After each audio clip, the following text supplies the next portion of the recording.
Hi, இன்றைக்கி ஒரு குட்டி வாட் ஐ ஈட்ன வீடியோ பார்க்கலாமாங்க. ஸோ காலையில் எந்திரிச்சோடனே எனக்கு கொஞ்சம் சோர் த்ரோட்டாக இருந்துச்சு, அதனால ஜிஞ்சர் வாட்டர் தான் போட்டு குடித்தேன்.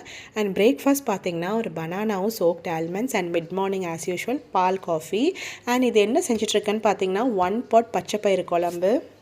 அண்ட் இந்த பச்சைப்பயிறு குழம்பு இப்போ என்னோடய ரீசன்ட் மோஸ்ட் கம்ஃபர்டிங் ஃபுட் ஆயிடுச்சு. இது ஒன்றும் இல்லைங்க, ரொம்ப ஈஸி. முந்தின நாள் நைட்டே பச்சைப்பயிறு கொஞ்சம் ஊற வச்சுட்டு அடுத்த நாள் நீங்கள் வந்து குக்கரில் பச்சைப்பயிறு முழுகிற அளவுக்கு கொஞ்சம் தண்ணி, அதுக்கப்புறம் ஆஸ் யூஷுவல் வந்து வெங்காயம், தக்காளி, பூண்டு, சீரகம், கொஞ்சம் உப்பு, மஞ்சத்தூள், எண்ணெய், பச்சை மிளகாலாம் போட்டு 3 விசிலுக்கு வந்து வேக விட்டுருங்க.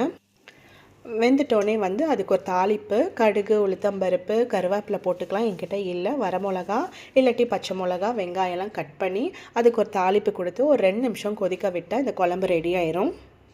டேஸ்ட்டும் வந்து சூப்பராக இருக்கும். அண்ட் இது தோசைக்கு, இட்லிக்கு, சப்பாத்திக்கு, ரைஸுக்கு எல்லாத்துக்குமே ஒரு பர்ஃபெக்ட் காம்போவாக வந்து இந்த பச்சைப்பயிறு குழம்பு இருக்கும்.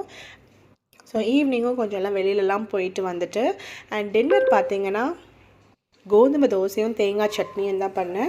அப்புறம் டெசர்ட் வந்து சீஸ் கேக். இது வந்து நானே பண்ண சீஸ் கேக். இதோட என்னோடய வீடியோ